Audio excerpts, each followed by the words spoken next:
Olá, internautas aqui da TV 61. Eu estou aqui com a professora Shirley Aymara. Ela é peruana e nós vamos entrevistá-la aqui pela TV 61. Nós tentamos falar com ela ali no ambiente onde acontecia a posse em Ayacucho do presidente peruano Pedro Castillo, mas por problemas técnicos não conseguimos fazer a transmissão ao vivo. E a gente manteve uma agenda que já estava para esse domingo com ela. E então nós vamos conversar tudo que a gente queria conversar lá com ela lá na quinta. A gente vai conversar agora. Tudo bem, Shirley? Olá, João, tudo bem? Bom dia, bom dia. Bom dia aqui do Peru, né? Porque no Brasil já é meio-dia, então boa tarde, Brasil, bom dia, Peru. E, bom, nossa, estou muito feliz, muito contente. Maravilha. Olá, internautas aqui da TV 61. Deixa eu organizar aqui que a gente já vai fazer a transmissão do Facebook já está começando. A transmissão do Facebook já está começando, Chile. E a gente então já estamos ao vivo? Já estamos ao vivo, mas eu estou copiando o link aqui para compartilhar, para a gente compartilhar com nossos amigos, né? Isso. Tanto aí do Peru, do mundo e aqui de Brasília. Ah, que legal. Para nossa mátria latino-americana, né? Maravilha. Isso, tá. Também vou ter aqui para compartilhar com as pessoas, né? Enquanto elas vão se unindo, né, para a transmissão também. Exatamente. Vamos mandar para. Você recebeu já aí? Eu recebi já. Muito bom. Bom.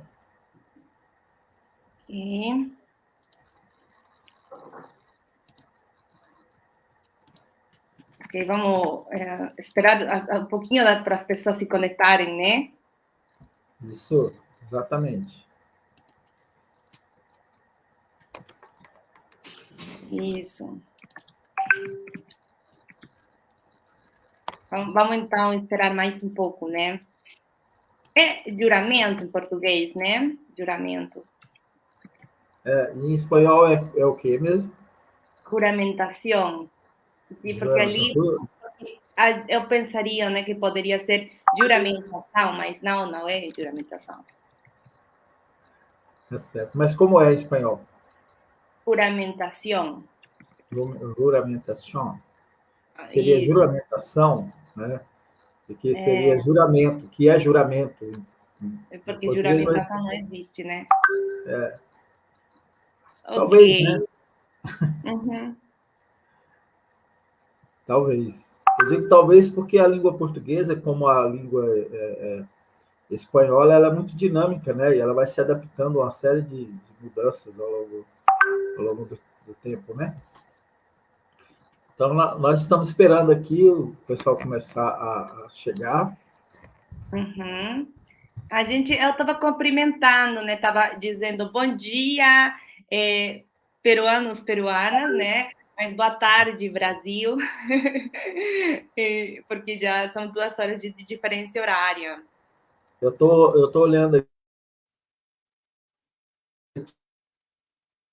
aqui ela está relacionada à documentação. Então, seria você certificar um documento. Aqui no a juramentação. Mas o nosso idioma de origem latina, né, tanto o português como o espanhol e outros, né, que tem outros idiomas que a base é latina, sobretudo o italiano, que é de lá onde veio tudo, né, é muito bacana, né, muito lindo, né, muito bonito, né. Isso. Você teve dificuldade em aprender o Português? português? Então, eu não tive tanta dificuldade porque eu sempre gostei, né? E eu cresci, digamos assim, 15 anos da minha vida, né, sendo bilíngue, né? E no colégio eu aprendi inglês também. mas de casa, sempre quechua e espanhol, né? As duas línguas convivendo, sabe? Então, eu sempre lembro, né, que quando a minha família tinha uma, vamos dizer assim, uma situação um pouco complicada, então elas usavam o quechua, né, porque tipo era uma língua secreta entre eles. Mas eu sabia o que estava acontecendo, então eu aprendia e escutava, né, escutava. E foi algo muito lindo que agora, né, com a pandemia, eu voltei para casa, né, depois de 10 anos de estar fora, né, fora do Peru, fora da minha cidade, né, porque também quando eu voltei para o Peru, eu voltei para Lima. Então, essa pandemia foi uma oportunidade para eu voltar para casa e fortalecer meu quechua, né, que eu estava já, digamos assim, não praticando com ninguém, né? Então, lá tinha minha avó, tem a minha avó, tem meus pais, tem as pessoas, né, que falam quechua, porque a minha região é quechua. Então, é muito lindo isso. E qual é a sua região? Se chama Apurímac. Apurímac, que fica nos Andes do Sul peruano, né? Que justamente é uma palavra em quechua, que é Apu, que é Deus, né? Tipo uma deidade, uma divinidade, e Rimac, que é falante, né? Um Deus que fala, digamos assim, uma tradução aproximada. E, nossa, é muito. Por isso que eu falo muito, pode ser também, por isso. Não, mas é muito, muito legal também isso. Então você fala espanhol, obviamente, português, quechua e inglês. Isso, Então tá João. bom. Eu acho que a gente já está chegando, já tem gente aqui já aparecendo, né? Vamos começar e aí a gente vai falar, inclusive, sobre essas curiosidades aí, né? Que, Ok. principalmente nós brasileiros, né? Isso, para nossa audiência, né? Internacional, na verdade. Então tá. Então eu vou começar aqui para a gente fazer ter a deixa aí para a nossa edição, que daqui vai para o YouTube, a gente vai compartilhar, incorporar lá no site, enfim. Ok. Internautas da TV 61, começamos agora para valer a entrevista com a professora Chile Tatiana Penha Aymara. Ela é peruana, ela é pesquisadora e ela é membro do Núcleo de Estudos O Direito Achado na Rua, aqui da UNB, aqui em Brasília, coordenado pelo professor José Geraldo de Souza Júnior. Então, nosso programa hoje, o Direito Achado na Rua pela TV 61, a gente está entrevistando aqui ao vivo, pela TV 61, pelo Expresso 61, pela nossa página no Facebook do Expresso 61, a professora Chile Aymara. Boa tarde, professora. Bom dia aí no Peru, porque ela está falando diretamente do Peru, de Lima, né? Isso. Bom dia, João.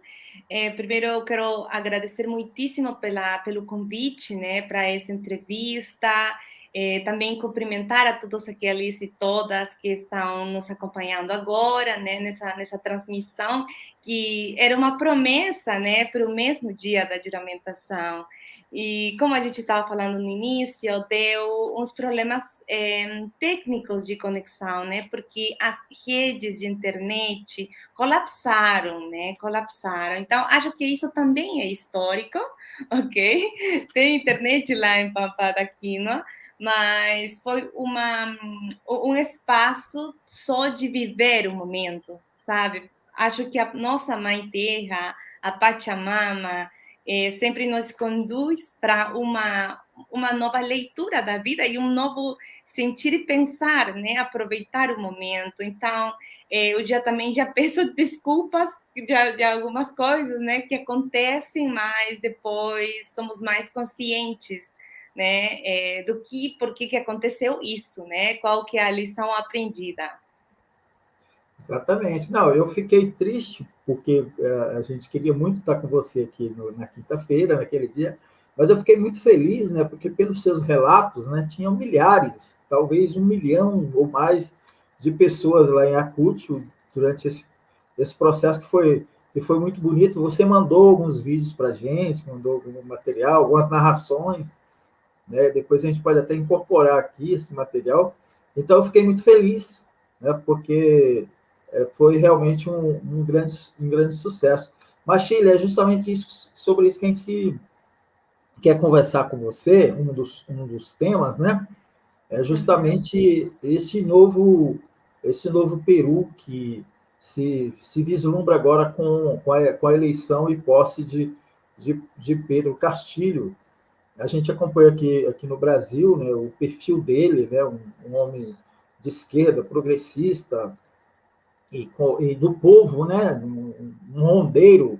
Né, depois você explica direito para a gente o que é um rondeiro, né? Ok, E, explico. e a gente ficou feliz com isso, né, de que a gente tem na América Latina uma resistência a todo esse processo histórico de massacre, de opressão que a América Latina sofreu, e o Peru foi um dos países que emblemáticos, né, nesse sofrimento do povo latino-americano, das populações ameríndias, né? Então vamos começar, então vamos apresentar melhor você, Chile, porque você tem um significado, né, na sua história, na sua herança e no seu nome, né? Então vamos falar o que é uma mulher quechua, o que é uma Aymara. A pronúncia é essa mesmo? Isso, Aymara. Aymara. Isso. Então, o que é uma mulher quechua? Vamos falar do povo quechua. A gente estava aqui nos bastidores, quem nos acompanhou já do início, a gente estava falando do idioma, ela dizendo que desde criança, né, no ambiente familiar, o pai e a mãe conversavam em quechua. Então, seus pais são indígenas quechuas, né? Isso. Bom, essa é uma pergunta muito linda, né? Porque tem um significado, e ser mulher quechua é ser resistência, né?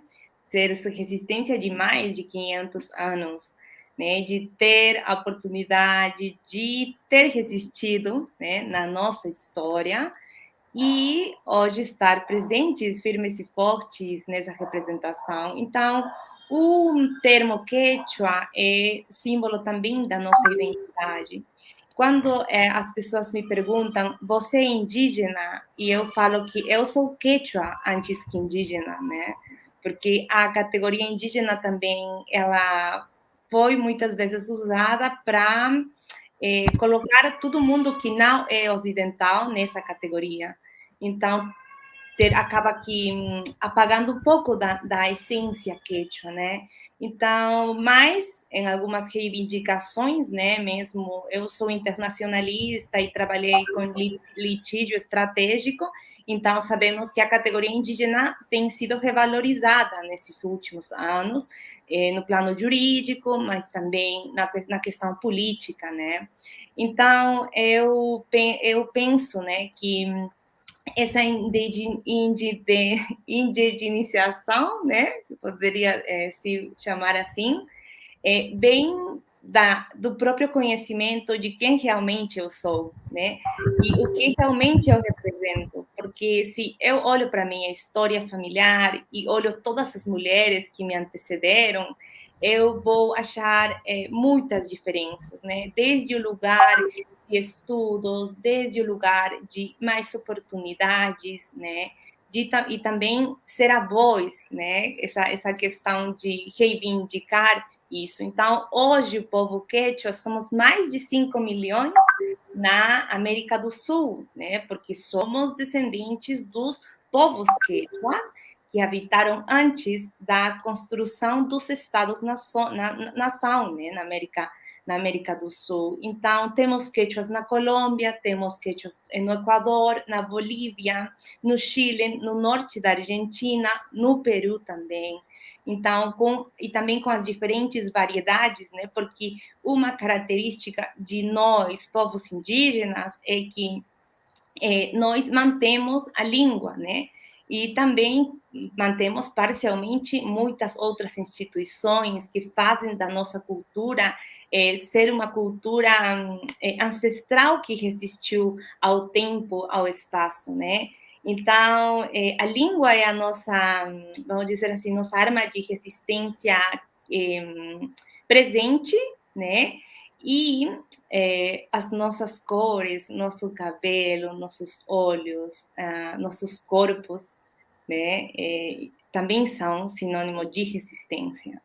Então, essa resistência quechua, né, que não foi apagada, senão continua, e ainda mais agora, né, ainda mais agora que vivemos uma experiência histórica. Muito bom.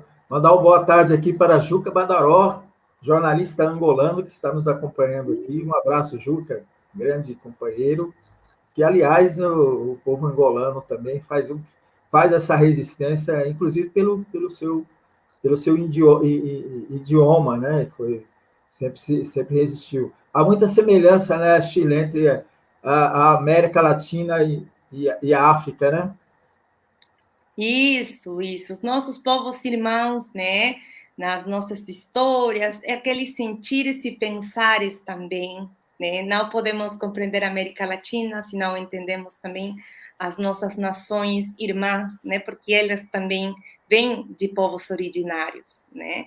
Então, com as línguas, a própria cultura, né? Gente, os nossos próprios corpos, né? Que eu falo que estamos hoje presentes aqui. Maravilha.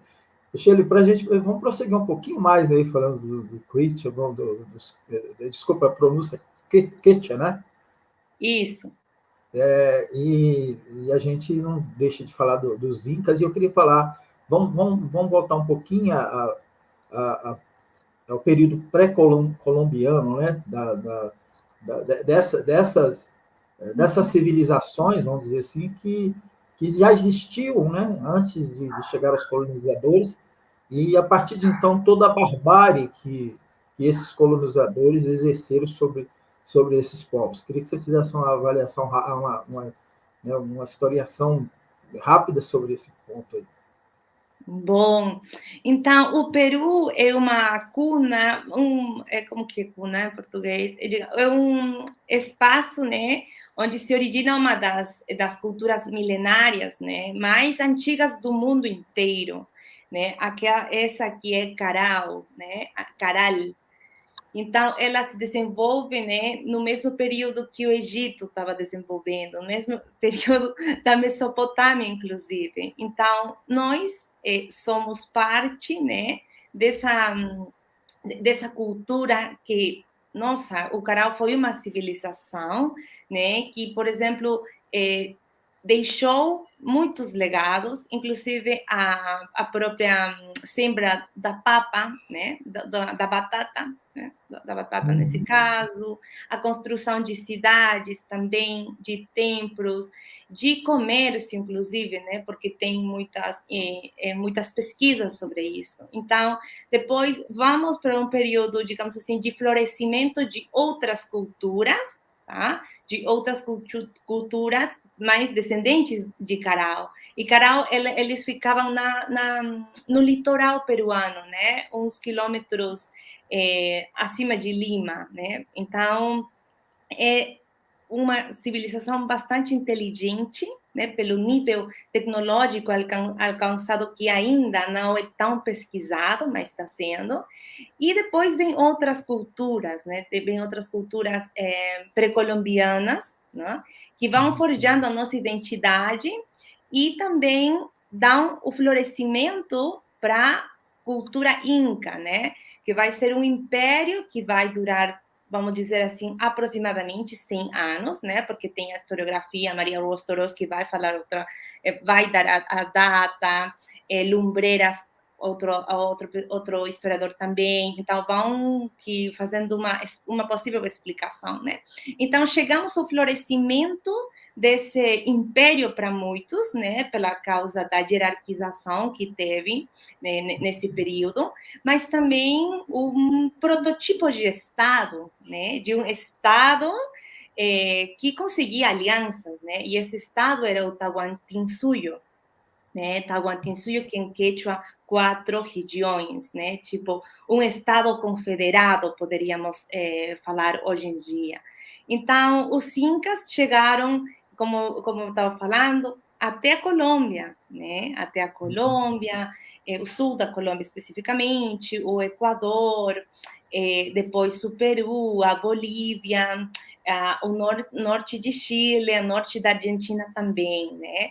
Tem algumas asseverações, né, que também conseguiram chegar um pouco para a Amazônia, né? Mas se eles tivessem durado, não sei, mais 50 anos, eles conseguiam, né? E é ali que também as próprias formas, por exemplo, de negociação política faziam com que, por exemplo, os próprios incas conseguissem conviver com a outra cultura que era semelhante a elas, mas nunca se deixaram nem conquistar pelos incas, né? Não é que os incas chegam e conquistam todo mundo, não. Teve também povos que resistiram, e essa resistência foi permitida, digamos assim. O exemplo é claríssimo, que na minha região, por exemplo, estavam os chancas, né? Grandes guerreiros, né? Guerreiros contemporâneos com os incas, né? E eles tinham, vamos dizer assim, relações diplomáticas, né, para não ter conflito entre eles, né, mas sim negociações. Então, teve também os huancas, por exemplo, né. Então, essa civilização deu como resultado muitos avanços tecnológicos, né. Hoje, se vocês, brasileiras, vão para Machu Picchu, você não vai ter ideia como é que eles fizeram isso, né? Como é que eles conseguiram fazer uma cidadela feita de pedra numa montanha, né? Numa montanha, como eles conseguiram carregar. Então, ali também tem as explicações, né, que vêm do Ocidente. Não, mas como assim? Foram extraterrestres, né? Alienígenas que fizeram isso, né? Ou porque não acham uma explicação, mas isso isso é uma forma também de colonização do conhecimento, né? Porque como é que eles conseguiram fazer isso, né? Não, é impossível, mas tem evidências antropológicas, arqueológicas que falam que foi feito dos próprios incas nesse sentido, né? Então, tem muitos outros rasgos, né, da própria cultura inca, né? O grande desenvolvimento inclusive na agricultura, né? Lembrem que a gente é produtor de milho faz muito tempo, fomos os primeiros produtores de batata no mundo, né? E quando os europeus chegaram, né, nas terras peruanas, eles importaram a técnica, né? E fizeram o mesmo, por exemplo, na Inglaterra, né? Então, a América deu muitos conhecimentos, inclusive coisas tão fáceis como os alimentos para eles, né? Porque a Europa vinha já bem desgastada. Então, o processo de colonização, né, nesse sentido, bateu muito nas nossas estruturas, que como o José Carlos Mariátegui, que vai falar também disso, ele vem e vai romper com muitas das coisas já estabelecidas, né? Por exemplo, a própria questão da vida, né? Porque se os incas, que eram um grande império, não brigavam com aqueles outros e não respeitavam as diferenças e sabiam como conviver com eles, né? Eles não estavam acostumados a uma briga, digamos assim, forte, né? Então, quando os europeus chegam, eles impõem uma outra cultura, uma outra religião, porque os incas eram monoteístas, né? Nesse caso, o deus Sol, o Inti, em Quechua, era o mais valorizado, né? O Quechua era uma língua, digamos assim, do povo, tá? Porque o Puquina era aquela uma língua da elite incaica, né? Onde uns poucos falavam. Então, e também tinha aquela outra convivência, né? Por exemplo, do Aymara e de outras línguas originárias. Mas vamos dizer assim, a língua franca era o quechua, né? Então, já temos uma diversidade de cultura linguística desde antes da colonização. Então, o processo de colonização também vem e se impõe na mente das pessoas, né? No próprio pensamento, e aquele pensamento de subordinação, né? Porque quando chegam os europeus, eles chegam da forma mais violenta possível, né? Querendo eliminar todo mundo, querendo colocar uma estrutura colonial muito diferente àquela que não existia antes, né? Então, é isso que bate muito também com as formas de resistência, né, que se vão também gestando nesse processo colonial. Então, eu tenho a honra que a minha cidade, onde eu nasci, que é Abancay, que é a capital de Apurímac, que é a cidade onde nasceu a nossa primeira heroína, né, indígena, Micaela Bastidas, que ela foi a companheira do Tupac Amaru II, né, que encabeçaram a nossa primeira rebelião indígena, né, rebelião indígena diante a coroa espanhola. Então, isso é muito simbólico porque muitas memórias, né, que hoje a gente tem de luta e resistência, vêm desde nossa, século XVII, vamos dizer assim, né? Então, essa é uma questão bastante identitária também e muito mobilizadora, né? Porque foram, a partir de mulheres, que também não se conta, não conta muito essa historiografia, as protagonistas desse cenário de libertação, né? De liberação também, para as futuras gestas revolucionárias, né? Porque depois vem o catarismo, né? Que já mais no sul, na Bolívia, junto com a Bartolina Sisa, por exemplo, e o Tupac Katari, né? Que são rebeliões indígenas, digamos assim, mais não, uma não tão longe da outra, né? Mas sempre existiram. Então, isso que me serve também para explicar que a gente, hoje no Peru, estamos comemorando 200 anos, né, de independência. Então, falar de independência, a gente tem que também dar essa leitura mais localizada, né?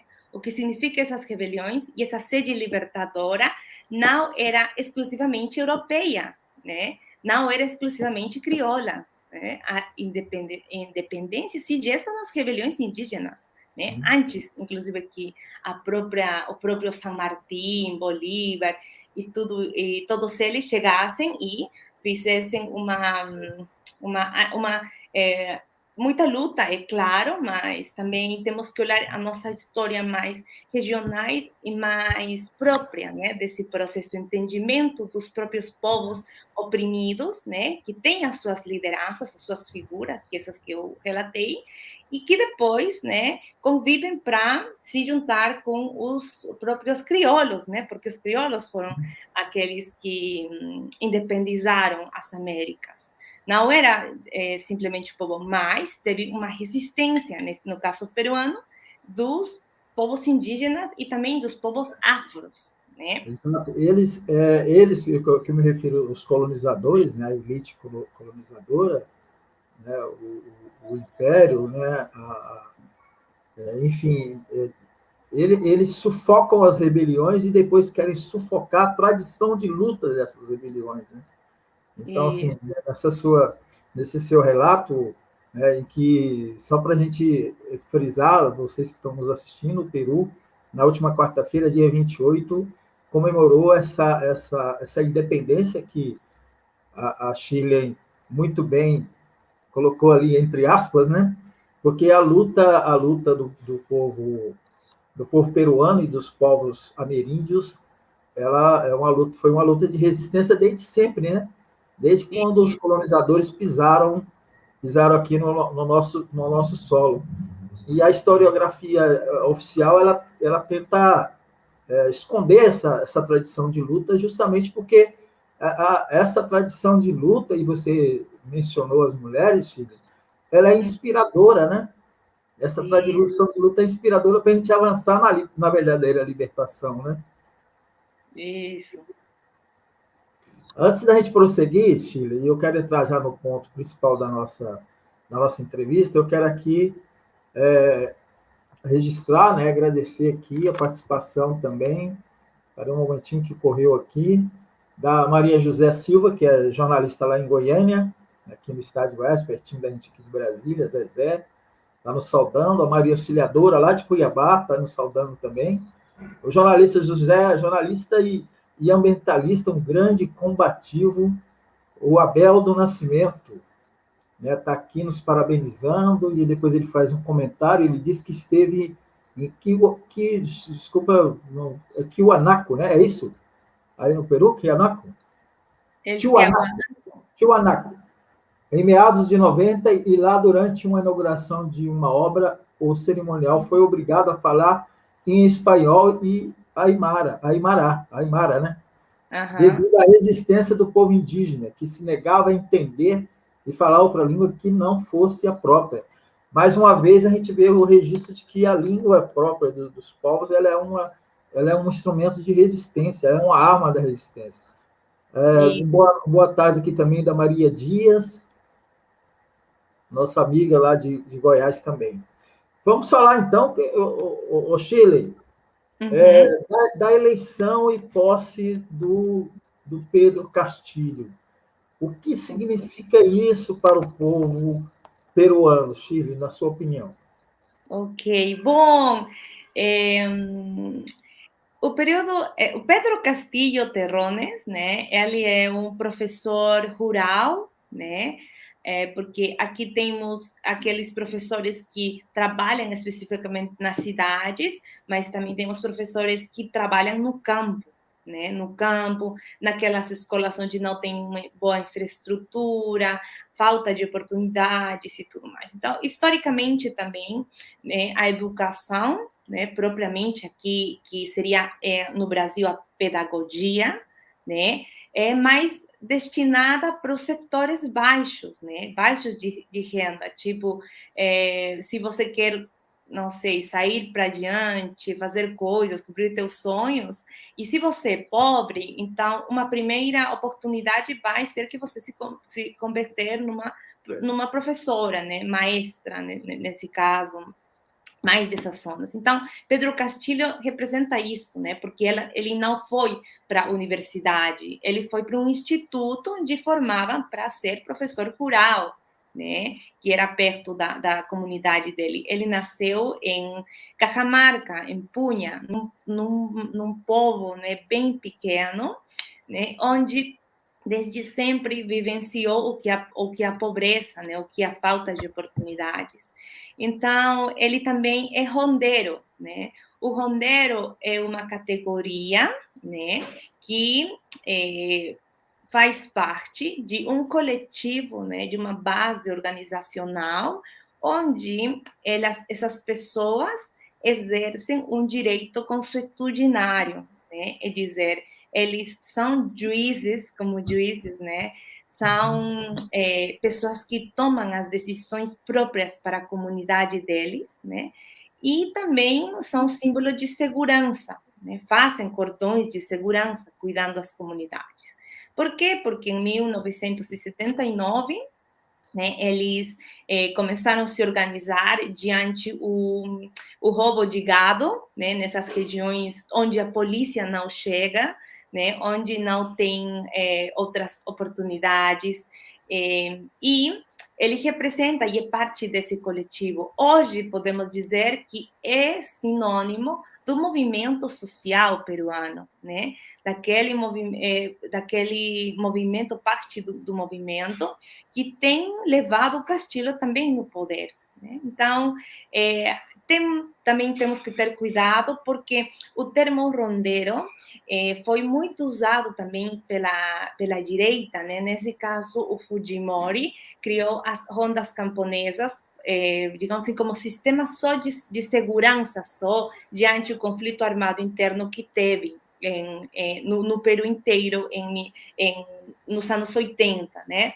E aí surgiu essa categoria, mas nas minhas pesquisas, ok, porque eu fiz meu mestrado sobre esse tema, eu vi que, na verdade, é uma organização indígena milenária, a questão rondeira, não? Porque eles decidem, tomam decisões a partir das comunidades, dos problemas que acontecem nesses povos, eles são juízes, né? São autoridades de direito que exercem funções jurisdicionais. Então, tem a Raquel Irigoyen que fala sobre isso, né? Que é um novo sistema de justiça e que representa, vamos dizer assim, os povos yaucanos, coremarcas, caxamarcas, né? Que são outros povos originários que existiam nessas partes, dessas regiões do Peru. Então, Pedro Castilho é rondeiro por isso. Depois, a outra categoria que ele ele também encarna, né, aquela parte da população onde as necessidades reais, né, são bem colocadas no discurso e na trajetória dele, porque sendo professor rural, ele encabeçou uma greve geral, né, dos professores rurais que deteve o país, né, quase meio ano. Né, meio ano nas ruas, e ele encabeçou essa greve, trazendo todos os professores rurais, né, em Lima, né, para ser ouvidos. Para ter uma ideia, Lima é uma cidade muito centralizada, né, sempre foi a capital da coroa espanhola, né. Falar do Peru é falar também disso. Lima, é por isso que também os problemas e as pessoas que menos votaram por Pedro Castillo estão em Lima, né, por causa dessa história colonial. Depois se converteu na capital agora, né, que é a capital peruana, mas sempre viveu à parte, como uma bolha, né? Uma bolha, Lima é uma bolha, a realidade que acontece em outras regiões. Então, Pedro Castillo não é de Lima, né? É de Cajamarca. Então, já descentraliza quem ele é, aquele homem do campo, vamos dizer assim. Então, essas questões são muito mobilizadoras, né? No próprio discurso de como ele é, de como é que ele reivindica também a cultura, né? Já essa simbologia que atrai muito, mas não uma simbologia impostada ou que só porque ele está em campanha assim, não? Por exemplo, ele usa aquele boné, né? Boné super grande, Chapéu. o chapéu, ok, o chapéu, né, bem simbólico. Então, quando você vai para Cajamarca, os camponeses usam esse tipo de chapéu, né, e que é muito forte. Eu falo assim porque como também eu estou estudando isso, tentando, por exemplo, é a primeira vez, né, e por isso que é histórico, que um camponês, né, entra com um símbolo próprio dele em palácio de governo, né, aquele lugar historicamente de Pizarro, né? De Pizarro, que foi o nosso primeiro presidente, vamos dizer assim. Então, é um homem que se parece até o vizinho, né? Que se parece àquele que está andando na rua. Um discurso muito simples também de entender a realidade. E isso também demonstrou muita polarização, né? Entre as pessoas que não queriam, que não se explicavam por que um camponês vai ser professor, né? Nem sabe pronunciar. Então, também desencadenou, vamos dizer assim, uma série de discursos de ódio, né? Discursos de racismo e tudo isso. Então, por que é histórico o que estamos acontecendo, o que está acontecendo agora? Porque chegamos com mais esperança para um bicentenário, né? De vida independente. Então, chegamos num episódio de pandemia, onde as nossas desigualdades sociais acrescentaram, né? Em todos os sentidos. E um dos setores mais desprivilegiados foi o setor da saúde e da educação, né? Que também aconteceu isso em muitos países, né? E então, chega Pedro Castillo com um partido político, né? Não o partido dele, porque ele foi convidado, mas agora já é militante do próprio partido, e chega também em Peru Livre, né? Que é o nome do partido, num partido que, se você vê os 22 partidos políticos que estavam competindo para a presidência da República, 3 são de província, né? De outros estados que não são de Lima. E desses 3, o único que representa, digamos assim, porque os outros 2, né, são de direita, é o único de esquerda que realmente se gesta no interior do Peru, com outras demandas, né? Então, esse cenário de desigualdade social faz com que as pessoas sejam mais conscientes que querem uma mudança, né? Que querem uma mudança real e não querem uma mudança que vai ser uma hora, daqui 1 ano, 2 anos. Não, eles precisam, né, levar um pão para a boca, para a família deles. Então, sim. Não, pode concluir, por favor. Então, acho que com isso, né, compreendendo um pouco o que ele representa, né, além da questão partidária, eu acho que é uma pergunta ótima, né, porque sempre o discurso mainstream, vamos encontrar que tudo é vinculação partidária, né, netamente partidária.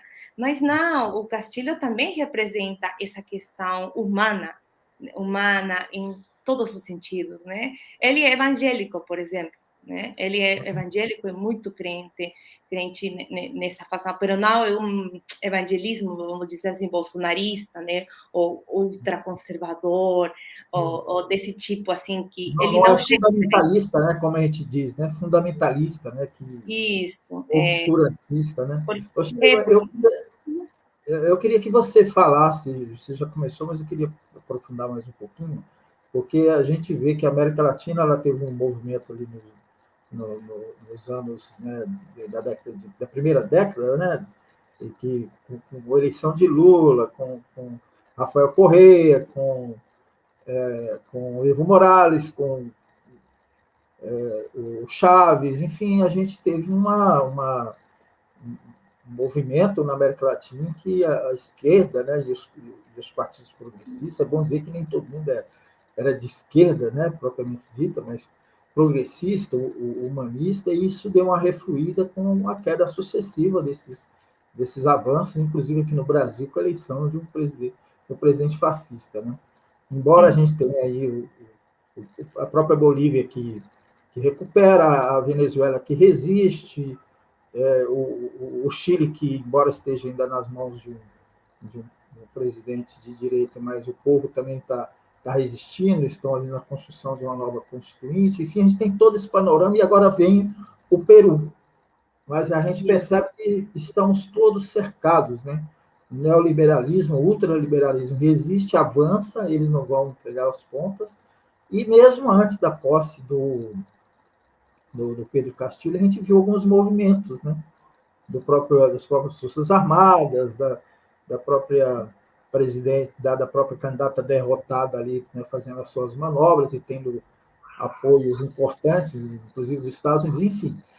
Qual vai ser o futuro? Como é que você vislumbra o futuro do Peru, o enfrentamento que Pedro Castilho vai ter que fazer a todo esse retrocesso aí que não quer acabar, quer se perpetuar. Mas antes de você começar a responder, eu quero registrar aqui que nós temos um comentário muito especial do professor José Geraldo de Souza Júnior. Ele está dizendo aqui, estou acompanhando, muito contente. Primeiro com a virada política no Peru, com o bicentenário que o Castilho poderá ter outro caráter, que com o Castilho poderá ter outro caráter. E também com a Shirley, nossa Shirley, voz forte de direito achado na rua. Para você que está nos assistindo aí, que não entendeu por que esse comentário especial, é porque este programa é um programa que fala do Núcleo de Estudos do Direito Achado na Rua, lá da Universidade de Brasília, UNB, que é coordenado pelo professor José Geraldo. Sim, muito obrigada, professor Geraldo, pelas suas considerações, né? A gente estava falando, estamos esperando esse live aqui no dia da posse, mas aí a internet colapsou, né? E foi histórico também, porque a gente está vivendo um momento. E, bom, essa pergunta é muito boa, porque vemos que o Peru chega, vamos dizer assim, atrasado para o progressismo, né? E eu faço um paralelo com a nossa história, porque a gente também chega atrasado para a independência, né? Chega atrasado para outros acontecimentos bastante importantes, né? A primeira vez na nossa história republicana que a esquerda tem o poder. Né? Tem o poder no legislativo, digamos assim, não na maioria, né? Mas uma eleição de 37 parlamentares de Peru Livre. né? E se você olha para onde que de onde eles são dos lugares mais vulnerabilizados e invisibilizados do país.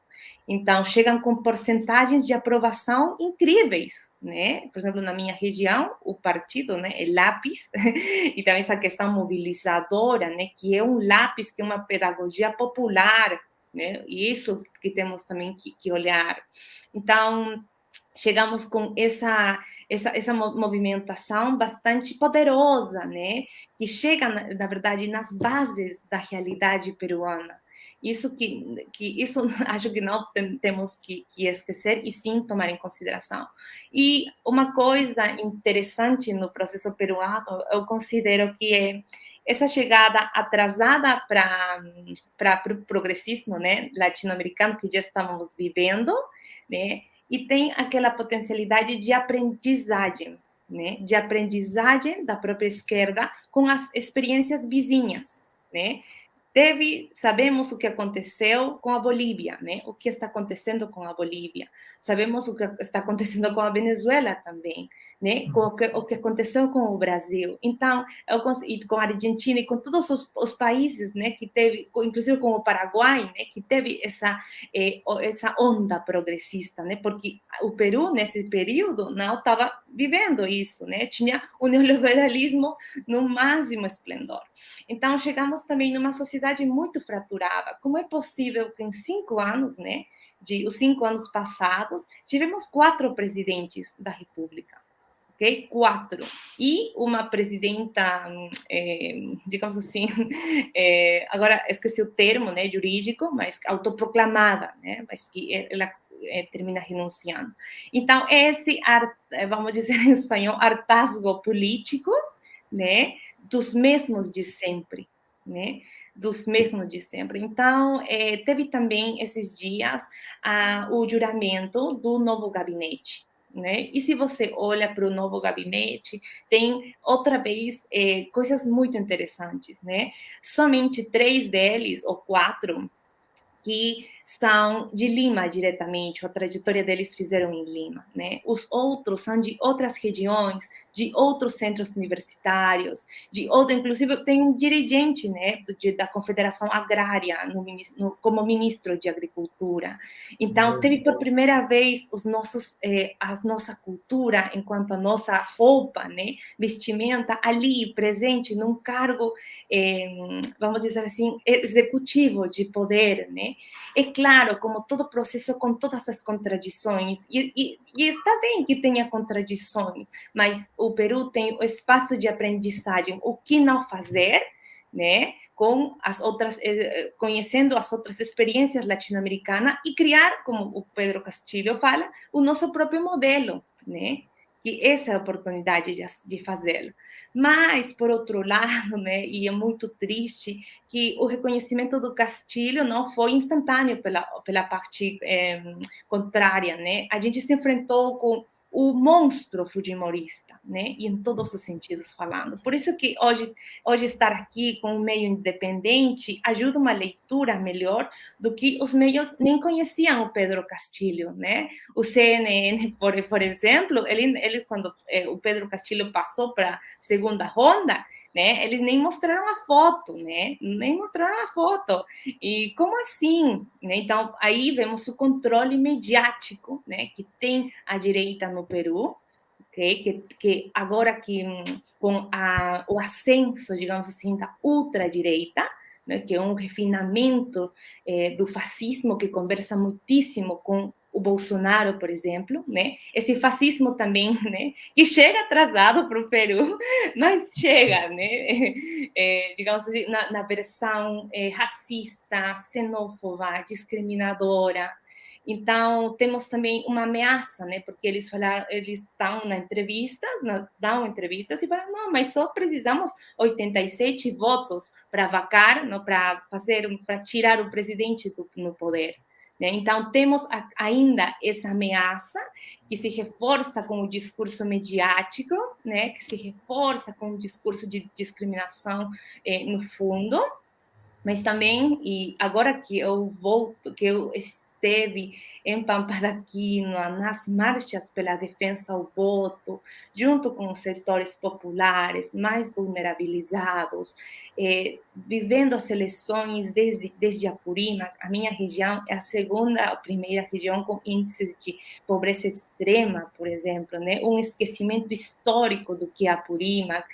Muitos dos limeños nem sabem o que é essa região do país, mas sim, eu sinto muita fortaleza nessas frentes, né? Nessas frentes, porque a estratégia muito bem, por exemplo, colocada para que o Castilho possa ganhar, é que a discrição, né, mediática, não cair no discurso de ir para os meios de comunicação, né, e se mostrar, porque esse foi o grande erro daquela esquerda progressista peruana, liderada pela Verônica Mendoza, né, que é também uma candidata, né, com pautas bem mais progressistas que o Peru Livre, isso tem que ser, mas ela foi para os meios de comunicação, destruíram ela, infelizmente, e fez que essa polarização, né, entre essas duas forças, né, entre um monstro,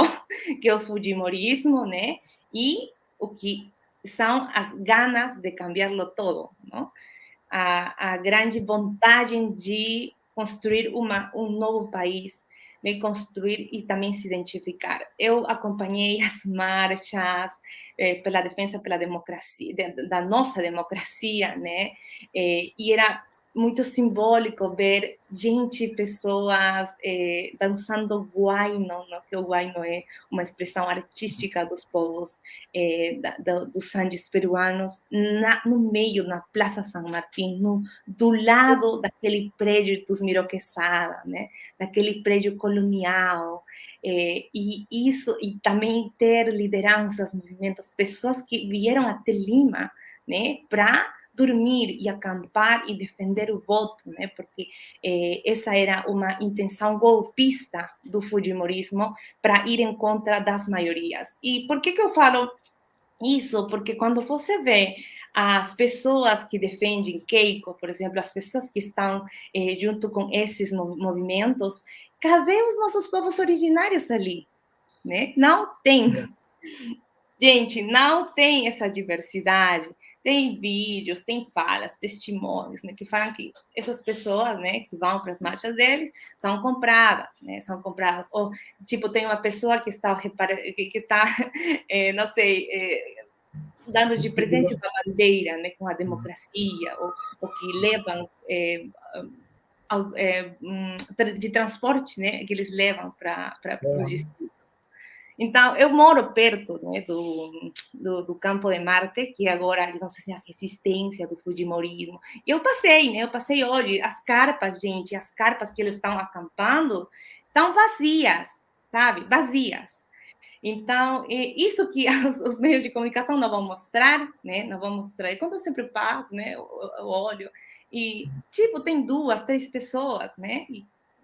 Gente, e quando você olhava os outros campamentos de Peru Livre e os movimentos, tinha festa na rua, tinha, nossa, aquelas expressões culturais, né? Alguma coisa parecida aqui com o Brasil, né? O pessoal que estava lutando aqui contra as instituições, né? Querendo o fim do Supremo Tribunal, botaram as barracas lá e saíram e deixaram as barracas, né? Então, eles fizeram uma encenação, né? Então, os fujimoristas são parecidos com os bolsonaristas aqui. Isso! Olha, maravilha esse seu relato, né? Muito bom. Nós temos um comentário aqui do Fred Vasquez, o Federico, né? Que é brasileiro, mas, na verdade, ele nasceu no Uruguai, é um grande amigo, está dizendo aqui, ó, bela conversa para entender a eleição no Peru. Infelizmente, Chile, nosso tempo é pouco, a gente gostaria de ficar com você aqui muito, muito mais tempo, você nos relatando sobre isso, mas a gente vai voltar em outra ocasião com você, para você falar, e para encerrar, eu queria que você falasse um pouco sobre a sua inserção no direito achado na rua. Você é doutoranda na UNB, Universidade de Brasília, você está fazendo doutorado em Direitos Humanos e Cidadania, né? É isso? Ali sob a coordenação do professor José Geraldo. Nos fala, então, como é que é a sua inserção, como que o seu objeto de pesquisa, né, tá se inserido aí no direito achado na rua. Eu primeiro agradeço muitíssimo, né, o espaço do direito achado na rua, porque é uma construção teórica e também política, né, do resgate pelos sistemas de justiça, né, que é o meu caso da minha pesquisa, onde eu quero fazer um estudo de comparação, né, entre as rondas camponesas, né, aquelas que eu falei, onde, digamos assim, o Pedro Castilho vem, e as que ficam em Cajamarca, e com as rondas comunitárias que ficam no México, né? Então, eu quero comparar aquelas duas experiências, porque considero, né, e aí que é a minha hipótese, que elas contribuem realmente para o pluralismo jurídico igualitário, né? E também para a descolonização do próprio direito. Então, ali tem para frente, né, uma longa pesquisa, né, porque eu estou no segundo semestre agora no doutorado, e sempre quis fazer num programa, ok? Numa linha de pesquisa, onde o teórico e o político se encontrem, eles convivam e eles construam, né? E agora, depois de ter acompanhado e sendo convidada para a posse do presidente, eu me sinto realmente mais fortalecida, né? Porque a Pampa da Quinoa representa o nosso lugar onde a gente consolida a independência, né? A nossa independência como peruanos foi declarada em 1821, mas só em 1824, na Batalha de Ayacucho, na Pampa da Quinoa, a gente é reconhecido como independente, né? A coroa espanhola finalmente reconhece a perda. Então, também chegamos tarde, mais uma vez, chegamos tarde para a nossa independência. Então, acho que o direito achado na rua também congrega essas múltiplas experiências, né? Mesmo eu sendo peruana, quechua, estando longe por enquanto agora, eu sinto que eu estou fazendo a minha pesquisa em todo qualquer lugar que eu vou, né? Isso que me permite, né? Isso porque é aquela criação heroica, como Mariátegui falava, né? Ni calco, ni copio, criação heroica. Então, eu considero que esse é o espaço militante, né, e político e também acadêmico que contribui na transformação social, né? Contribui para a liberação e emancipação dos povos. Sabemos aqui para frente que a esquerda tem bastantes desafios, né? Estamos com o monstro fujimorista do lado, só ligando a televisão a gente encontra eles, mas eu estou convencida também que o fortalecimento nesse sentido das próprias bases e conhecer com quem realmente estamos, vai construir novas alianças, né? E ali que vem também meu aporte, né, como intelectual mulher para esse espaço, né? Porque não posso não estar com eles, entendeu? Não posso não. Então, muito obrigada desde já pela entrevista, né? Foi muito linda, João. Parabéns pela essa iniciativa e muito obrigada para todas e todos que estão nos acompanhando hoje, né? Saudações do Peru, né? Tupananchiskama, Yactamasicuna, Arunacuna, Guarmicuna e pues nos vemos. Chile, tem uma outra pessoa muito especial nos acompanhando aqui, está mandando uma mensagem para você também. Eu vou ler aqui, tá? Parabéns a Chile por maravilhoso relato do processo político e social peruano. Representa muito bem o programa de doutoramento em Direitos Humanos da UNB e o Direito Achado na Rua. Quem assina é a professora Nair Bicalho. Oh, professora Nair, muito obrigada pela sua mensagem. Muito bom. Aí ela nos parabeniza também. Obrigado, professora Nair. Aliás, a professora Nair também tem um programa aqui na nossa TV 61, né, que é o Educação em Direitos Humanos. Sheila, muito obrigado. Olha só, é muito muito feliz, né? Eu não sei se quem acompanhou no começo, eu estava dizendo que a gente ficou um pouco triste porque não conseguimos fazer a entrevista com você na quinta-feira, mas ficamos felizes por saber que a razão da gente não conseguir ter conectado com você, porque deu um problema nas conexões, é a grande quantidade de pessoas que estavam lá em Acúcio fazendo, participando dessa posse. Né? E já aproveitando para explicar, porque algumas pessoas nos perguntaram, mas a posse não foi na quarta? Então, foram 2 cerimônias de posse, né? A própria Chile pode explicar porque houve 2 cerimônias de posse. Uma em Lima e outra em Ayacucho. Você já até falou um pouco sobre isso, mas só para a gente Isso, deixar para mais claro. encerrar, né? Teve a primeira que foi em Lima, né? No próprio Congresso, né? E ali teve a outra que é a juramentação simbólica, que se chama, onde só juramentou o premier, né? O premier ali em Ayacucho, e também pela questão da comemoração do bicentenário, né? E, inclusive, como eu estava em Ayacucho, até ontem não tinha boa sinal de internet, né? Não tinha, porque teve pessoas que vieram de todos os lugares do Peru, né? Eu estava perguntando e ao redor de 50.000 pessoas, 70.000 pessoas, outras falaram, não, foram 100.000, porque, inclusive, tiveram que fechar a estrada, né, a estrada que conecta com a Papa Daquino, para que mais pessoas não chegassem, né, porque ia colapsar mesmo. Então, foi uma experiência muito linda, né, bastante simbólica, porque eu estive bem na frente, né, junto com autoridades indígenas, embaixadores, embaixadoras, depois também personalidades, como eu estava falando com Martina Portocarrero, né, que ela estava no meu lado, né, e aí também aproveitamos para fazer entrevistas, e foi um convite muito especial, porque a gente está trabalhando na frente de comissão de profissionais de Peru Livre, né? Então, porque sempre falam, né? Que a esquerda tem ideias bonitas, né? Mas não tem técnicas. Tem sim, e tem mais de 800 profissionais que fazemos parte dessa frente. Então, estamos abaixo de cada comissão, né? Que seria como cada ministério, com aquela agenda múltipla. Então, estamos preparando, né?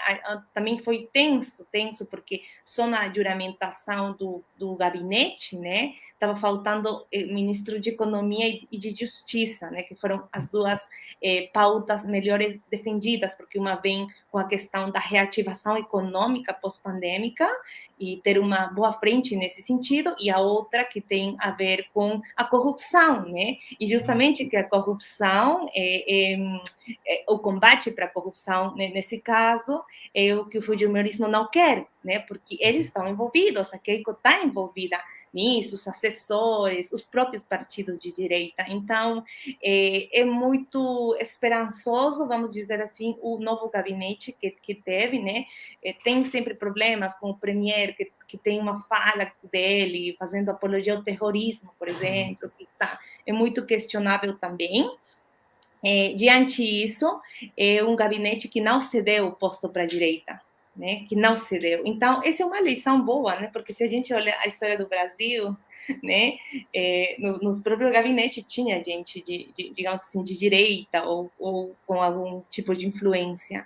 Então, vamos ver e continuar acompanhando, né? Porque a gente não sabe o que poderia acontecer. Eles estão falando de um possível golpe, né? Um golpe lento, que foi aquela categoria usada até agora, né, da arremetida da direita, né, diante a conquista social popular desde abaixo, não, e a esquerda. Então, vamos também ficar, né, atentos e devolver a esperança para o Brasil, né? Ano que vem, acho que essa é uma lição que, como irmãos e irmãs latino-americanos, temos que aprender, né, da experiência do lado.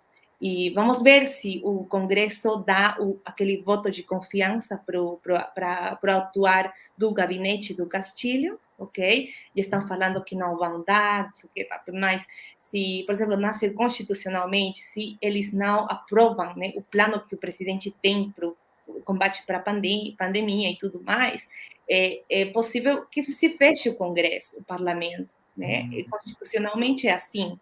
Então, vamos ver como é que vão acontecendo as coisas, com muito detenimento. Eu acho que a crítica tem que ser feita sim, né? Mas não podemos cair numa crítica que favoreça a direita, né? E isso sabemos muito bem em todos os processos de mudança na América Latina, né? Então, vamos continuar apoiando, resistindo, né? Eu vejo muita fortaleza, muita esperança também, porque eu falava com lideranças indígenas, pessoas, e elas falavam que a gente tem que mudar tudo, senão não vai dar certo, né? Então, vamos esperar. E Ayacucho, né, terra chanca, terra quechua, né, de muita resistência ali, foi uma das regiões que deu para o Peru Livre mais de 70% da população. Teve cidades onde deram 83%, né? Eu estava em Guanta, por exemplo, ontem, e tem uma proposta de mudança real, né? Que bom esses tempos aqui, é histórico, nunca a esquerda esteve no poder, e vamos ter que continuar resistindo, como sempre, como sempre, eu acho. É verdade. A nossa América Latina, como sempre, tem que resistir. Sheila, agradeço demais você. Nossa, fiquei encantado com a sua entrevista, com as informações que você traz. E, assim, feliz, né? Porque o Brasil, historicamente, isso também foi construído, né? Sempre viveu de costas para a América espanhola, vamos dizer assim, né? América Latina espanhola, né? Os países da Liga Espanhola. A gente está aqui tão coladinho um do outro, pertinho, né? As nossas fronteiras, principalmente com o Peru, né, que também tem uma história, né, que a gente um dia pode até aprofundar a história dessa fronteira, né? Enfim, mas eu fico muito feliz, né, porque a gente tem que romper essa barreira desse isolamento que nos impõe, aí não sei porquê, né, política, principalmente culturalmente. Agradecer você muito, parabenizar aí pela conquista de vocês peruanos, aqui na torcida para que vocês consigam superar todas as dificuldades e avançar na construção de um Peru cada dia mais forte, livre, independente, progressista e avançado. Obrigado, até a próxima oportunidade de a gente bater mais um papo. Ok, João, parabéns pelo programa e tchau, tchau, nos vemos. Valeu, e você que nos acompanhou, muito obrigado e até o próximo O Direito Achado na Rua aqui pela TV 61.